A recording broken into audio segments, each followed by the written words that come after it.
여기 내용 좀 할게요. 요거 하고 합시다. 예, 조금씩은 진도를 나가야 되니까. 가지고 그 숙제를 해오세요. 여기 뒤에 있는 부분.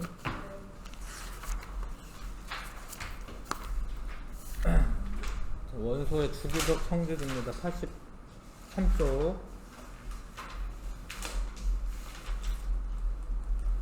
그 주기율은 이제 원자번호 순으로 배열할 때 그 성질이 비슷한 원소가 주기적으로 나타난다. 그러니까 이 아무렇게나 배열하는 게 아니라 원자번호 순으로 배열을 해야 돼요. 원자번호는 이제 양성자 수인데 양성자 수가 늘어나는 순으로 배열을 합니다. 그러면은 이제 이렇게 뭐 족과 주기로 나눠서 배열을 하게 되면은 같은 족에 있으면 원자과 전자가 이렇게 같게 되거든요. 한 개씩. 같은 족에 있으면 원자과 전자가 두 개 이렇게 같죠.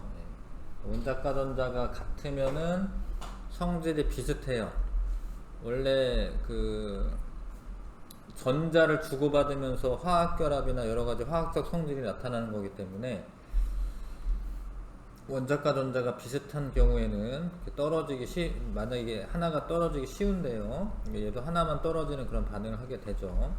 근데 예외가 하나 있지. 얘가 예외죠. 얘는 이제 하나 떨어지는 게 안정한 게 아니에요.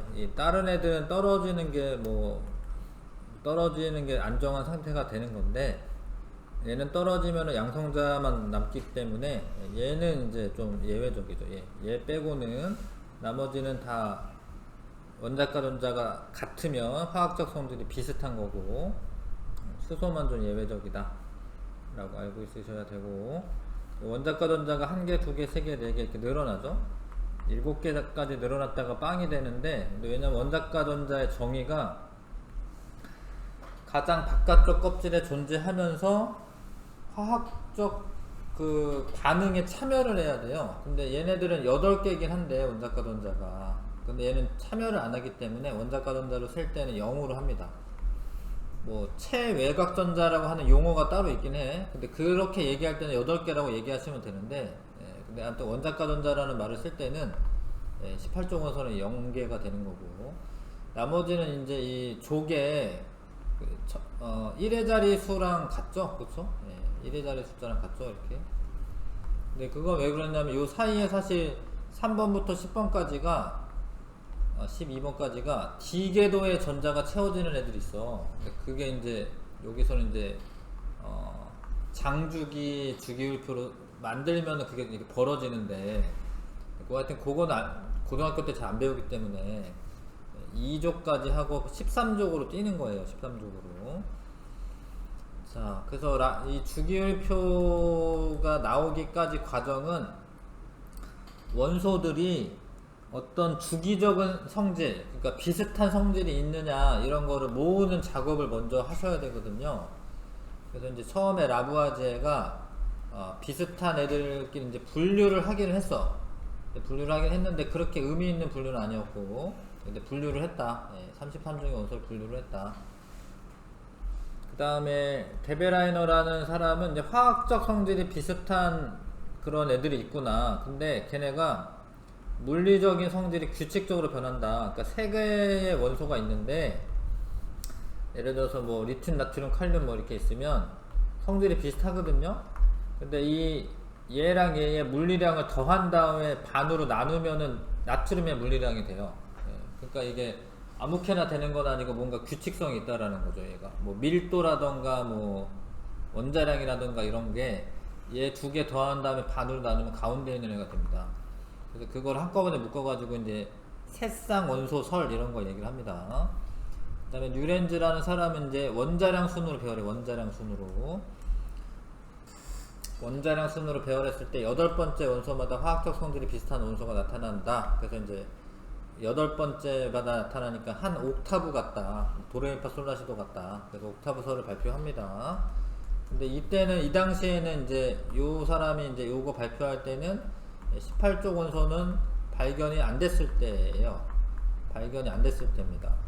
그러다 보니까 8개마다 같은 성질이 나타나요. 왜냐면 여기를 몰랐을 때니까 하나, 둘, 셋, 넷, 다, 일곱, 8번째 나타나는 거예요. 8번째. 도, 레, 미, 파, 솔, 라, 시, 도. 뭐 이런 식으로. 그래서 그런 걸 발표했습니다. 근데 이제 안 믿었죠, 사람들이 잘.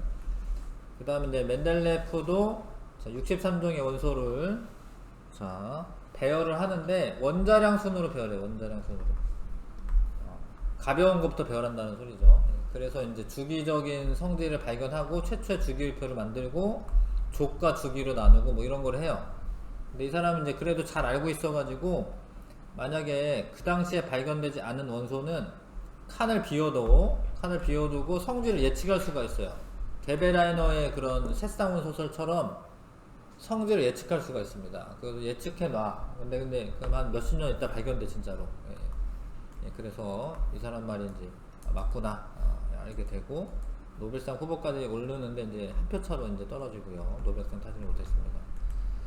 자, 근데 여기까지 하면은 이제 잘한 건데 좀 안 맞는 데가 있어요. 여기 원자량 순으로 배열했을 때 안 맞는 부분이 있다. 그러니까 아르곤이 나중에 발견되는데 아르곤이 지금 18번이고 칼륨이 19번이거든요. 근데 칼륨의 원자량이 39.1이고 아르곤이 40에 가깝잖아요. 얘가 더 무거워요. 얘가. 그러니까 원자량 순으로 배열하면 칼륨 다음 아르곤 나와야 돼. 그러면 그게 안 맞거든요. 칼륨 자리에 아르곤 넣고 아르곤 자리에 칼륨 넣으면 안 맞거든요.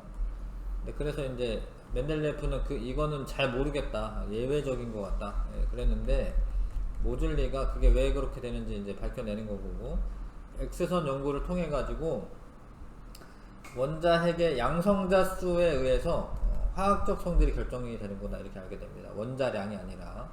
그래서 양성자 순으로 둡니다. 양성자 수 순으로. 그게 원자 번호가 되고요. 그러면은 이제 현대 주기율표가 완성이 되는 거죠. 옆에 칸 좀 채우고 가겠습니다. 주기율은 원소의 화학적 성질을 결정하는 원자가 전자라고 써야겠네 이거. 원자가 전자수가 원자 번호에 따라 주기적으로 변하기 때문에 나타난다.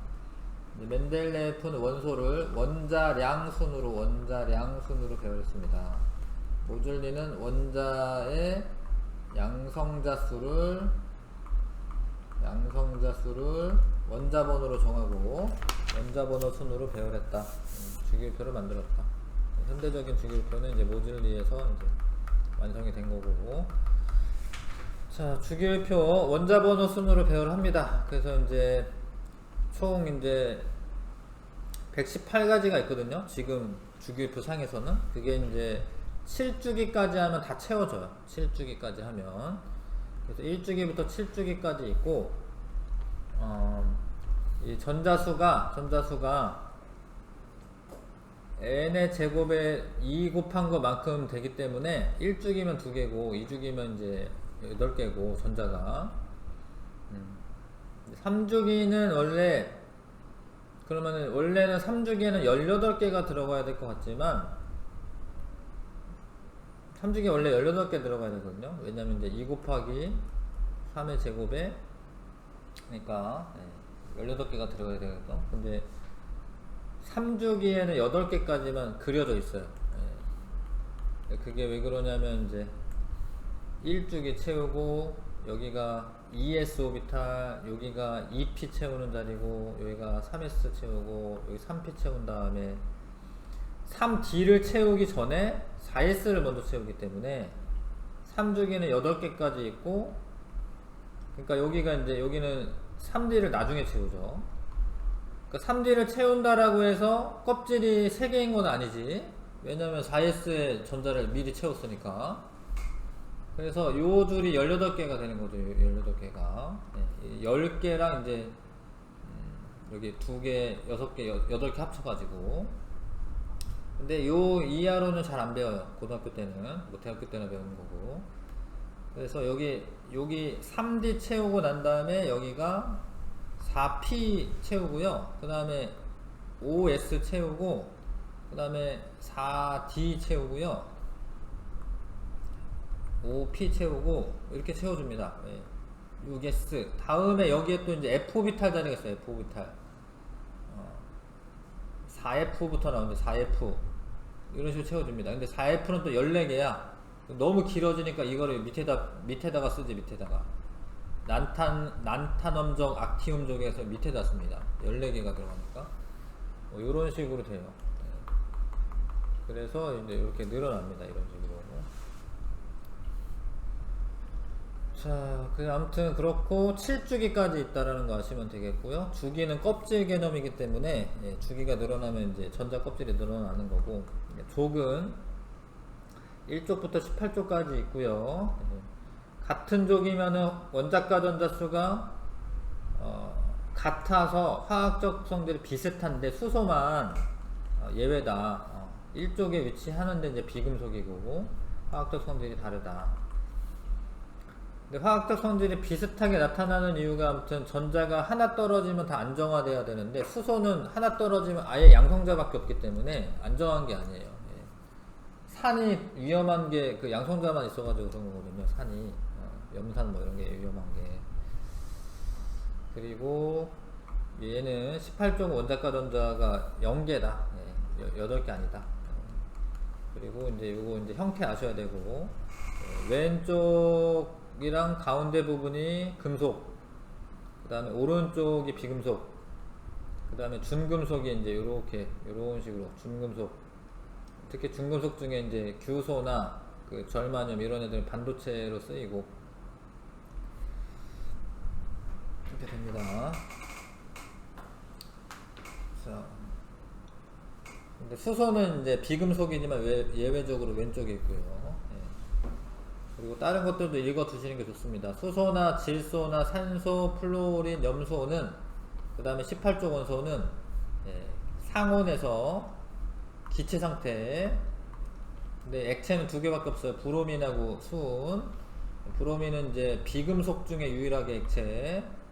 수는 여기 있거든요. 여기 어디 있는데, 여기인가 여기일 것 같은데. 수는 액체 상태, 나머지는 고체 상태로 존재한다. 금속은 전자 잃어서 양이온 되기 싫고요. 그러니까 자기네들끼리 금속 결합하고 있을 때는 자유전자가 많기 때문에 전류가 잘 흐릅니다. 현대 주기율표는 원소를 원자 번호 순으로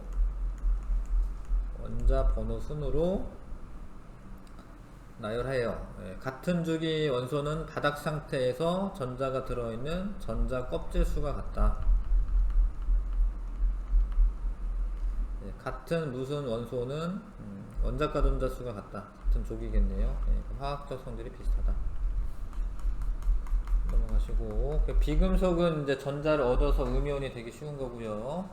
열 전도성, 전기 전도성이 매우 작다. 자유전자가 없어서 그렇습니다. 자유전자가 없어서. 자유전자가 없으면은 이런 열 전도성, 전기 전도성이 작은 거예요. 근데 흑연은 예외다. 흑연은 자유전자가 있어요. 흑연은 이제 뭐 나중에 뭐 유기화학 뭐 이런 거 뭐 대학교 가면 배우는데, 하여튼 남아도는 전자가 있습니다. 원래는 탄소는 결합을 4개를 해야 되는데 결합을 3개를 하고 있거든. 이렇게 하나가 남아있어요. 근데 그거는 이제 사실은 이중결합이라는 걸 하고 있는 건데 왔다 갔다 해요. 이 하나 남는 애가 결합을 이제 뭐 전자가 비편제화돼 있다 뭐 이런 얘기 쓰는데, 아무튼 이게 요런 식으로 그려져 있잖아요. 전자가 하나 남아서 왔다 갔다 하고 있어요. 흑연은 예외적이다. 탄소 나노튜브나 뭐 이런 애들도 마찬가지고. 그 다음에 금속은 열 전기 전도성 크고 이온 될 때 양이온 되고요. 대부분 고체인데 수은만 액체다. 비금속은 열 전도성, 전기 전도성 매우 낮고 음이온 되기 쉽고, 근데 18족 원소는 비금속이어도 음이온 안 되는 거야. 그냥 안정한 상태이기 때문에. 그 다음에 대부분은 기체나 고체인데 브로민만 액체고, 왜 BR2로 쓰냐면 실제로 BR2로 존재하기 때문에 BR2로 쓰는 거예요. 원소 기호를 쓰라고 하면 BR을 쓰겠지만 그냥 브로민 하면은 BR2야. 수소 이러면 원래는 H2로 말하는 거예요. 수소는 H2로 존재하니까. 수소 원소 기호 뭐 이러면 H만 쓰는 거고, 수소 원자 이러면 H만 쓰는 거고, 그냥 수소라고 말하면 H2로 쓰는 겁니다. 산소도 마찬가지고. 자, 그 다음에 준금속은 전기 전도성 같은 게 금속과 비금속의 뭐 중간 정도, 중간 정도인데 엄밀히 따지자면 비금속이라고 하시는 게 좋아요. 엄밀히 따지자면. 그러니까 왜냐하면 이제 규소나 이런 거 결합할 때 공유 결합한다 이렇게 얘기하거든요. 규소. 그래서 공유 결합은 원래 그 비금속들 간의 결합으로 정의하기 때문에 엄밀히 따지자면 비금속으로 정의하시는 게 맞습니다. 아무튼 규소와 절마늄은 반도체 칩이나 태양전지에 사용하는데 쓴다. 자,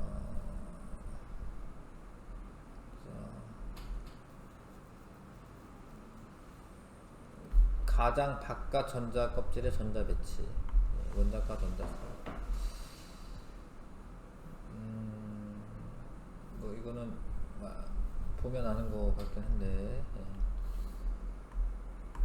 이거는 넘어가고요. 그다음에 기능 체크. 금속 원소는 전자를 잃고 양이온이 되기 쉬운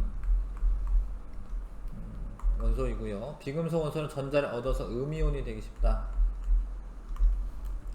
전자 한 개인 수소 원자에서 전자에 작용하는 유효 핵전하는 유효 핵전은 아직 안 배웠네. 양성자 수에 의한 핵전하와 같다. 이게 맞는데 유효 핵 밑에 있군요. 밑에 있네요. 유효 핵전하. 핵전하라는 말은 일단은 양성자에 의해서 발생하는 전하를 말해. 그러니까 그 핵에 있는 전하. 그래서 수소 같은 경우에는 핵전하가 뭐 플러스 1이야. 그럼 전자한테 플러스 1의 전하가 그대로 적용이 돼요. 다른 게 방해하는 게 없기 때문에. 그러니까 수소는 전자가 한 개밖에 없으므로 전자들 사이에 반발력이 없고 원자 핵과 전자 사이에 인력만 존재합니다. 그래서 수소 원자에 작용하는 유효한 핵전하는 플러스 1하고 같아. 1과 플러스로 써있네요. 하여튼 플러스 1의 전하를 가져요. 그런데 수소 말고 다른 애들 만약에 헬륨이다. 그러면 이제 플러스 2의 전하를 온전히 갖는 게 아니라 이 옆에 있는 전자가 얘를 반발력 있어요.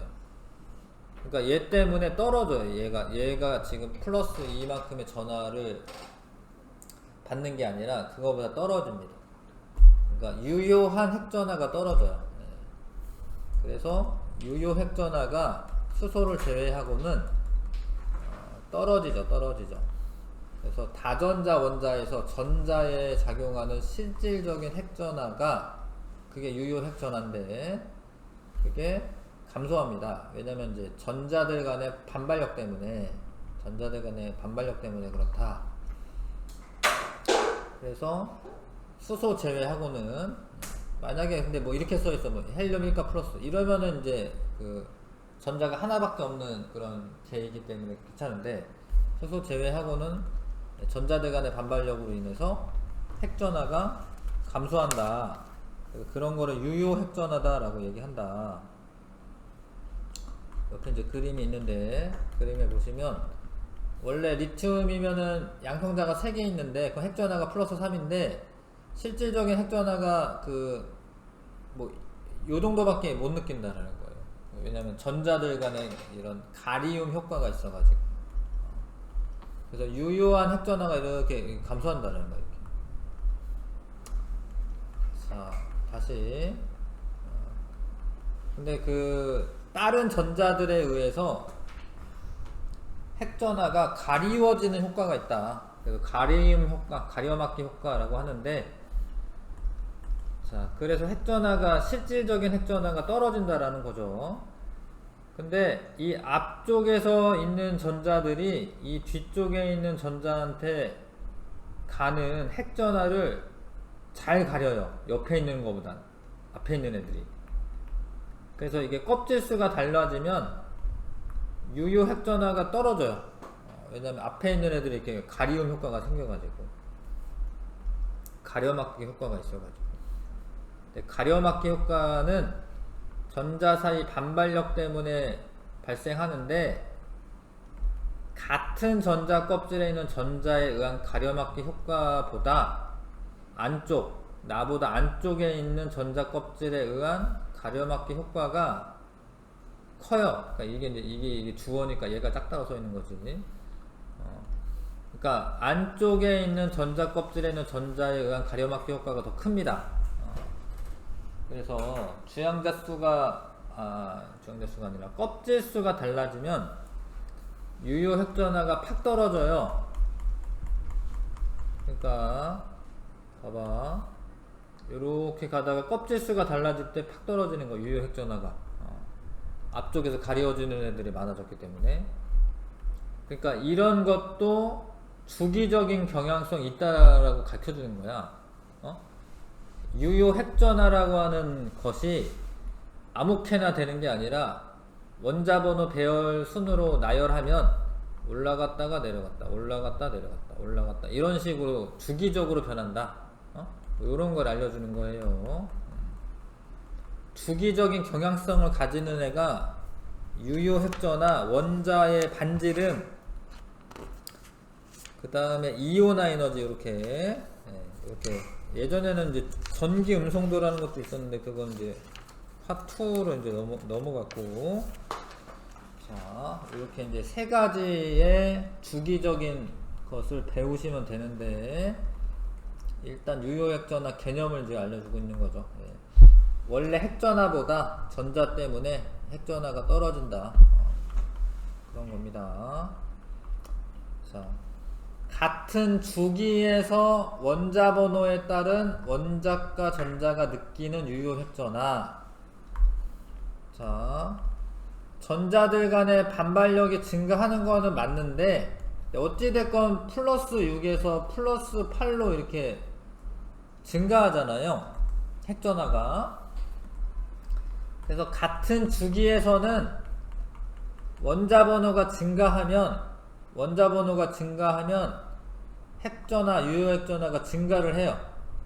왜냐면 양성자수가 증가하기 때문에.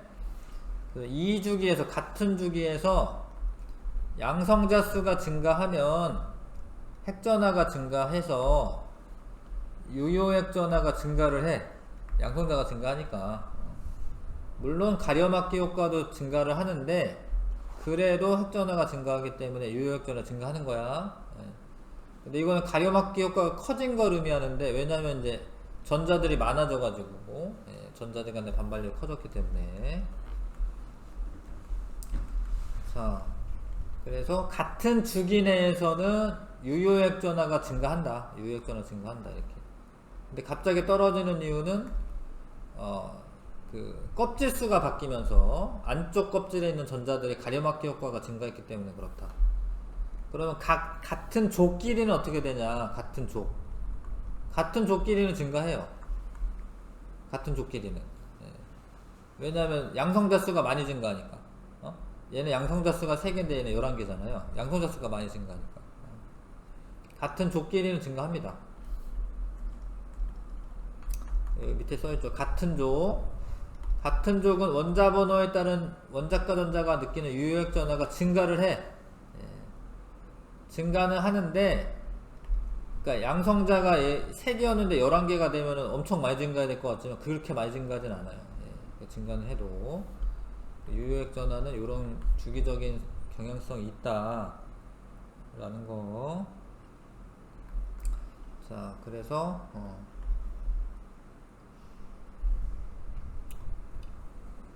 그 양성자수가 동일한데 전자가 많아졌어요. 그러면은 전자 간의 반발력 커졌기 때문에 유효 핵전화는 감소합니다.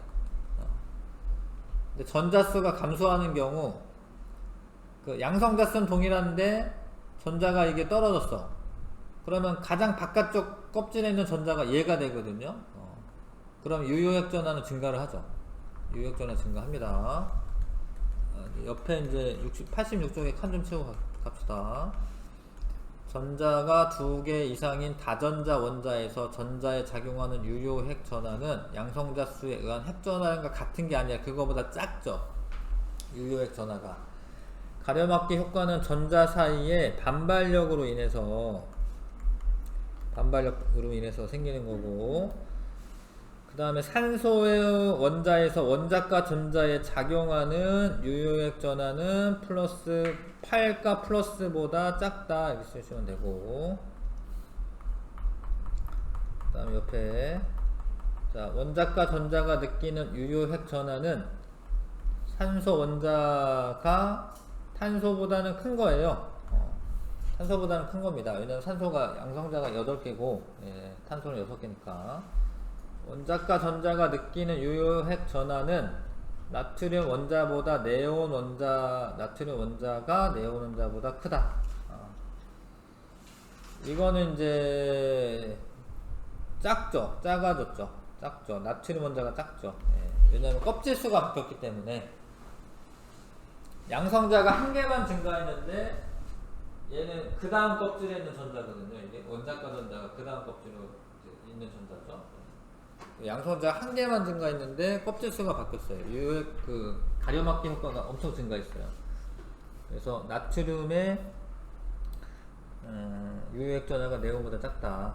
원자과 전자가 느끼는 유효액 전하는 나트륨 원자가 리튬 원자보다, 이거는 같은 족이지, 같은 족에서는 얘가 양성자 수가 11개고 얘가 3개이기 때문에 얘가 큽니다. 나트륨 원자가 큽니다. 원자과 전자를 잃어 양이온이 되면 가장 바깥 전자 껍질에 전자가 느끼는 유효액 전하가 증가를 하죠. 왜냐하면 가장 바깥쪽에 있는 전자가 떨어지고 안쪽 껍질에 있는 전자가 가장 바깥쪽 껍질에 있는 전자가 돼버렸어요. 그래서 유효액 전하는 증가를 한다. 하여튼 유효액 전하가 주기적인 성질이 있다는 거 아셔야 되고요. 그 다음에 원자 반지름입니다. 원자 크기라고 하셔도 되고, 크기나 반지름. 근데 원자의 크기를 측정할 수가 사실 없어요. 그러니까 엄밀하게 따지자면 없는 건데, 전자가 어느 만큼 떨어져 있는지를 잘 몰라. 왜냐면 이제 우리가 막 그 모르니까 오비탈 개념으로 설명하고 막 이런 거죠. 확률적으로 설명하는 거잖아.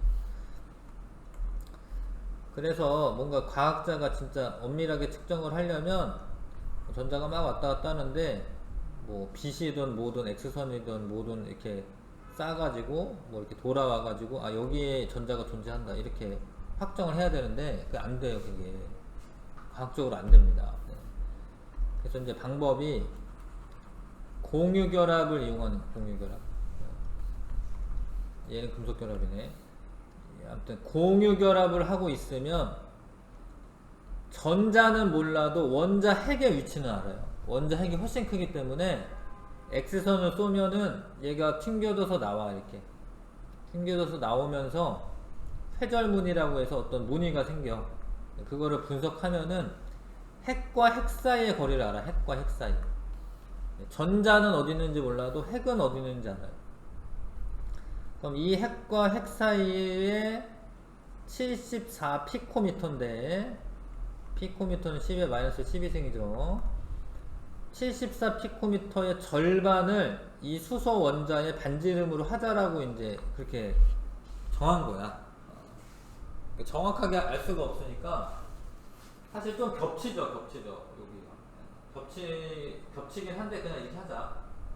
원자 핵 사이에 반을 원자 반지름으로 하자 이렇게 정했어요. 그래서 그거를 이제 공유결합 반지름이다 이렇게 얘기합니다. 자, 그렇게 해서 이제 표현을 하면 수소 다음 헬륨이 있어야 되는데 헬륨이 없지. 근데 이거에 헬륨은 왜 없냐면 헬륨은 공유결합을 안 해요.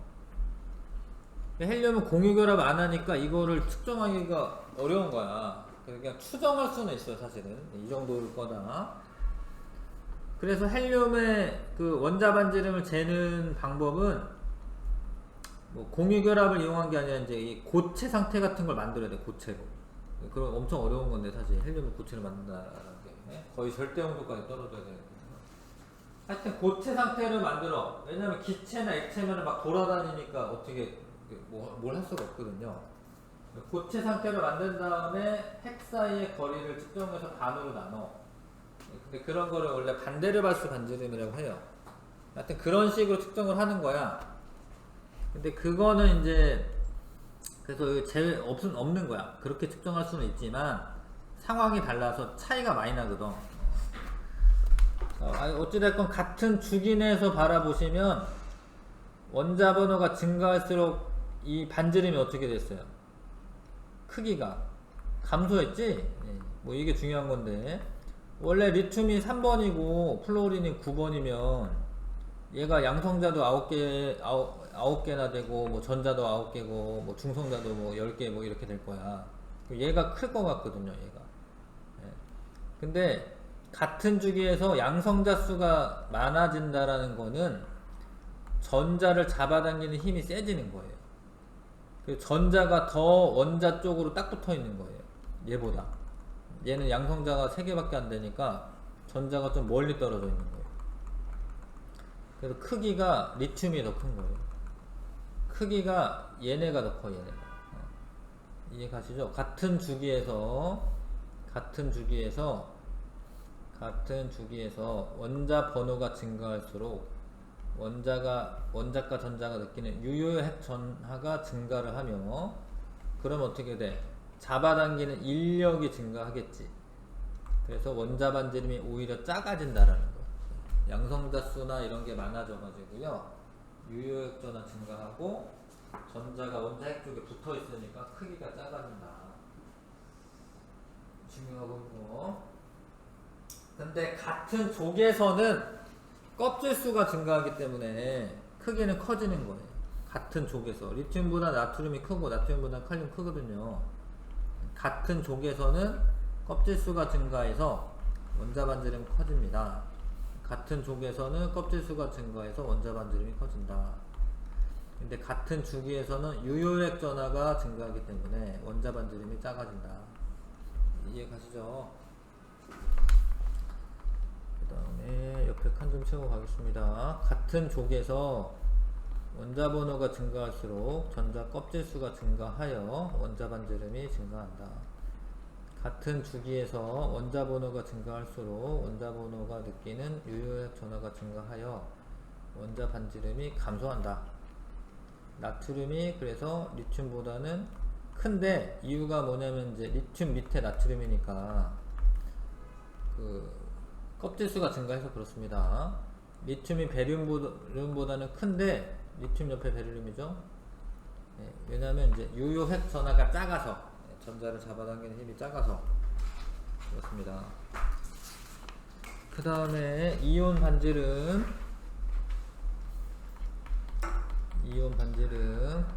양이온이 될 때는 크기가 줄어들어요. 왜냐면 껍질 수가 감소하기 때문에.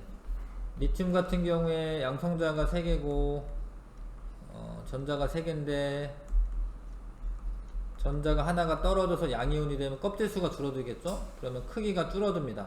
요 안에 요 테두리 있는 얘가 이온이고, 요 바깥에 있는 애가 원자 상태고요. 그래서 양이온은 작아져. 양이온은 작아져. 근데 음이온은 커져요. 근데 음이온은 왜 커지냐면 껍질 수가 증가한 건 아니지만 전자들 간의 반발력이 커졌기 때문에 커지는 거예요. 그러니까 전자 2개가 들어온 거잖아, 산소에. 산소 같은 경우에 이제 양성자가 8개니까 전자 8개인데 하나 둘 셋 넷 다여 2개가 더 들어와. 예를 들어서 이렇게 그러면 이제 산소 E가 마이너스 되죠. 그러면 얘네들 전자들 간의 반발력이 커져가지고 얘가 커져요. 그러니까 이거는 껍질 수가 증가해서 커지는 게 아니라 전자들 간의 반발력이 증가해서 커지는 거예요. 그러면 어떤 일이 벌어지냐면 이게 역전이 돼. 원래는 리튬이 152인데 리튬 이온이 되면서 60밖에 안 되잖아. 크기가 줄었지. 근데 플로린 산소 같은 경우에 원래는 73인데 이거보다 작았는데 커졌어. 이게 150, 140으로. 그래서 양이온이 될 때는 크기 작아지고 음이온이 될 때는 크기 커진다. 그 다음에 중요한 게 여기서 이제 등전자 이온이라고 하는 거예요. 등전자 이온. 여기 보면은 요렇게는 네온의 전자 배치랑 같은 거예요. 요렇게 알루미늄까지 해서 네온의 전자 배치랑 같습니다. 근데 그게 뭔 얘기냐면 다 전자 10개 가지고 있다는 거야, 이온들이. 그런데 뭐 차이가 있냐면 양성자수의 차이가 있어요. 양성자수가 얘는 13개야. 얘는 12개, 11개. 그러면은 이 중에 이온의 전자 배치는 같은데 크기는 얘가 제일 작아요. 왜냐면 잡아당기는 힘이 세니까. 크기는 얘가 제일 작아요. 크기 보시면, 그쵸? 얘가 제일 작죠? 왜냐면 양성자수가 많아서 잡아당기는 힘이 세기 때문에.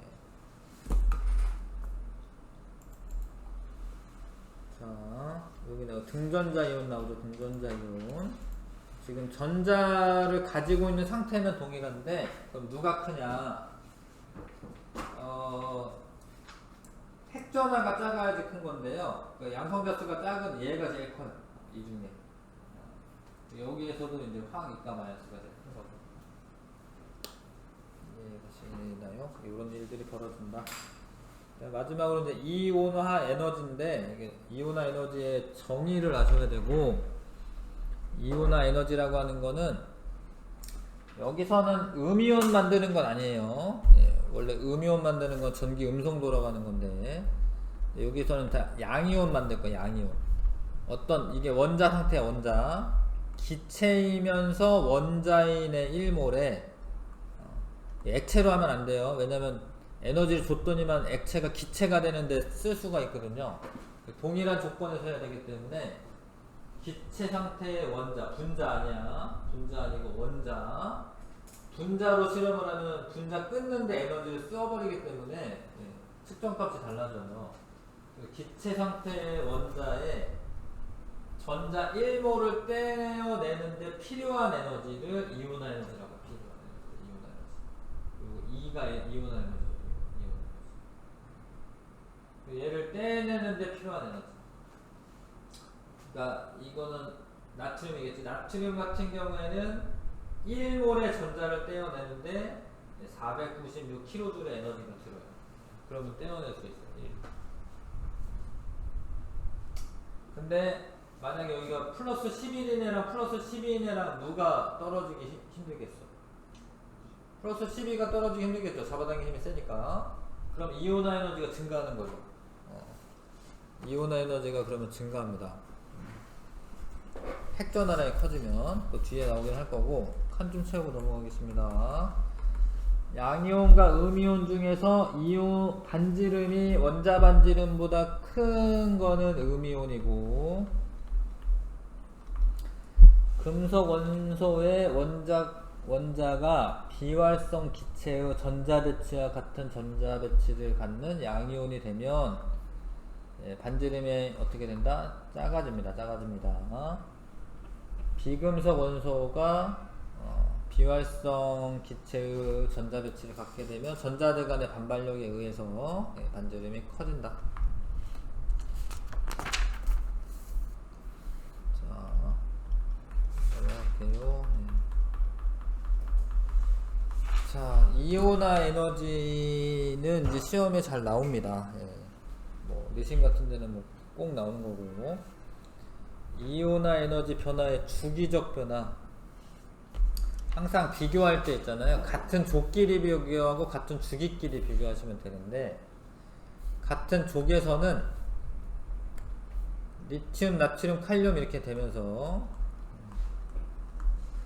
봐봐, 리튬, 나트륨, 칼륨이 되는데, 뭐 여러 가지 경우가 있겠지만, 양성자가 증가하니까 전자 떼내기 어렵나? 뭐 이런 생각이 들 수도 있고, 유효액전화가 유효액전화 크다고 배웠거든요. 유효액전화가 크니까 전자 떼기 어렵나? 뭐 이렇게 할 수도 있고. 근데 이게 그 원자핵과 전자하구의 인력은 정전기적 인력이어서 전하량도 중요한데, 그러니까 유효액 전하가 증가하고는 건 맞아요. 맞는데 이게 전하량이죠. 전하량의 곱에 비례하는데 거리의 제곱에는 반비례해. 그러니까 리튬이 양성자 3개에 전자가 이제 두 번째 껍질에 있는 거죠. 이렇게. 나트륨 같은 경우는 양성자 11개에 전자가 세 번째 껍질에 있잖아. 이렇게. 그러니까 결론적으로 이제 거리가 멀어졌기 때문에 떼지기가 더 쉬워요. 같은 쪽에서는 원자 번호가 증가할수록 껍질 수가 증가를 하기 때문에 인력이 작아져서 떼기 쉽다. 이온 에너지가 감소한다. 이렇게 같은 쪽에서 이온 에너지 감소한다. 같은 쪽끼리 보시면 이해가시죠? 네. 그 다음에 이제 같은 주기에서는 자 양성자 수가 증가하기 때문에 떼기가 대체로 이렇게 되면서 이온 에너지가 증가하죠. 그러니까 전자 떼기가 어렵다 이 소리야. 대체로 증가합니다. 대체로. 같은 주기에서는 유효액 전하가 증가하기 때문에 대체로 증가한다. 근데 예외적인 것 때문에 이제 문제가 나오거든요. 예외적인 거 꼭 외워야 되고, 예외적인 부분이 여기죠. 이렇게 올라가다가 감소하고 올라가다가 감소하고 이렇게 두 개. 여기 똑같아. 알루미늄과 이 황. 근데 여기 책에는 설명이 잘 나와 있지는 않는데, 근데 왜 예외적인 이 형태는 기억하셔야 됩니다. 왜 예외적인 부분이 있냐? 베릴륨 같은 경우에는 이제 4번이에요. 1s, 2s, 2p에서 하나, 둘, 셋, 넷. 요런 애 전자 하나 떼내는 게 베릴륨이에요. 근데 붕소 같은 경우에는 5번이야. 그래서 1s, 2s, 2p. 하나, 둘, 셋, 넷, 다섯. 요거 떼내는데 드는 에너지가 이온 에너지야. 근데 ES에 있는 것보다 EP가 더 에너지 주니까 높잖아요. 그래서 요게 떨어지기가 더 쉬워져. 베릴륨보다 붕소가 더 쉬워져요. 에너지 주니까 높은 상태에 있는 애를 떼내는 거기 때문에. 이해 가시죠?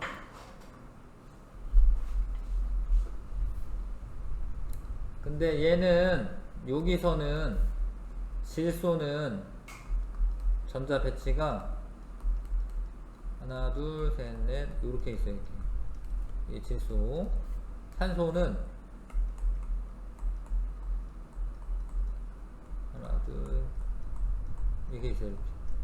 그럼 이거는 얘는 요거 하나 떼내는 건데 산소에서는 요 둘 중에 하나 떼내는 거거든. 이렇게.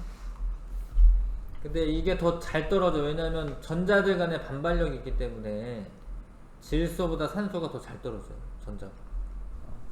그래서 요 형태를 기억을 하셔야 됩니다. 이 형태.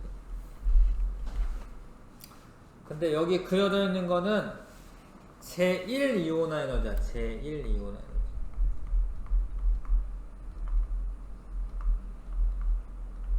하나 뗄 때, 하나 뗄 때의 이온화 에너지. 근데 이건 사람들이 실험을 이렇게 하거든요. 하나 떼는데 이온화 에너지를 측정하고, 이 애 가지고 한 번 더 떼고, 이 애 가지고 한 번 더 떼고. 에너지에서도 전자 떼내는 거죠. 이렇게 순차적 이온화 에너지를 측정을 하면은 처음보다 두 번째 떼는 게 더 어려워요. 왜냐하면 이미 플러스 상태인데 전자를 떼는 거거든요. 그래서 원래 순차적 이온화 에너지 측정하면은 증가하게 돼 있어. 왜냐면 하나 떼는 거 그 상태에서 또 떼내는 거기 때문에 플러스 전화를 띄고 있는 애한테 전자를 떼어내야 되니까 순차적 이온 에너지 증가를 합니다. 증가하는데 갑자기 증가하는 부분을 니네가 알아서 찾아내야 돼. 순차적 이온 에너지 값이 쫙 써져 있는데 496 갑자기 4562 여기서는 여기보다는 얘가 확 증가한 것 같네. 그쵸? 맞죠? 네. 그럼 이게 뭔 의미냐면 첫 번째 얘가 원자과 전자였다라는 거. 원자과 전자 1쪽이라는 거. 원자과 전자. 이거 하나 떼내는데 쉬운데 그 다음 거 뗄 때는 안쪽에 있는 전자의 그 전자를 떼내줘야 되잖아요. 전자 껍질에 있는. 그러면 유효 핵 전하가 갑자기 많이 증가하기 때문에 순차적 이온화 에너지가 갑자기 증가합니다. 마그네슘이 해봤더니 요거보다는 좀 증가했는데 뭐 요런 것도 비교하셔야 돼. 갑자기 한 5배 증가한 거잖아 이게. 그쵸? 그러니까 여기가 하나 두 개가 원자가 전자가 되는 거야. 두 개가. 알루미늄도 여기 갑자기 증가한 거잖아 이거. 그쵸? 알루미늄도 원자가 전자는 3개구나 이렇게 알 수가 있습니다. 자, 그 다음에 이제 제2 이온화 에너지라는 걸 좀 아셔야 되는데요. 이거는 제1 이온화 에너지야. 근데 제2 이온화 에너지를 하려면 해봐요. 여기서 한 칸씩 앞으로 가야 돼 이렇게. 여기 시험 문제 나와서 알려주는 겁니다. 이렇게 한 칸씩 앞으로 가야 돼 이렇게.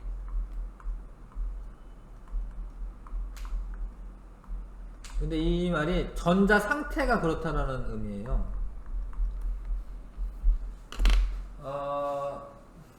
마이너스가 아니라 플러스로 써놔야지.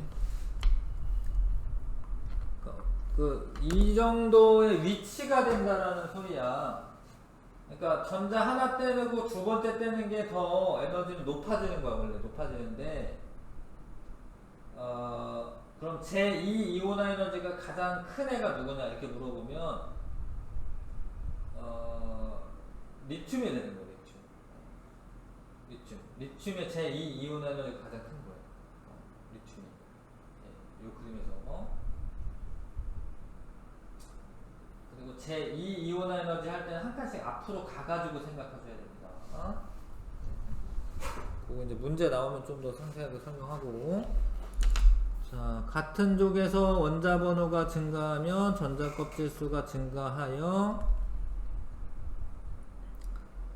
원자핵과 원자과 전자 쓰면 되겠죠. 원자과 전자 사이의 거리가 멀어져. 그래서 인력이 작아짐으로 이온화 에너지가 감소한다. 떼기 쉽다. 그 다음에 같은 주기에서는 어떤 쪽의 이온화 에너지가 가장 작고 1쪽이겠네요. 1쪽. 같은 쪽에서 1쪽. 17쪽에서 이온화 에너지가 가장 크다. 18쪽인가? 미안. 18쪽이네. 맞네요. 18쪽에서 이온화 에너지가 가장 크다. 아직 껍질 안 바뀌었으니까. 자, 질문 있어요?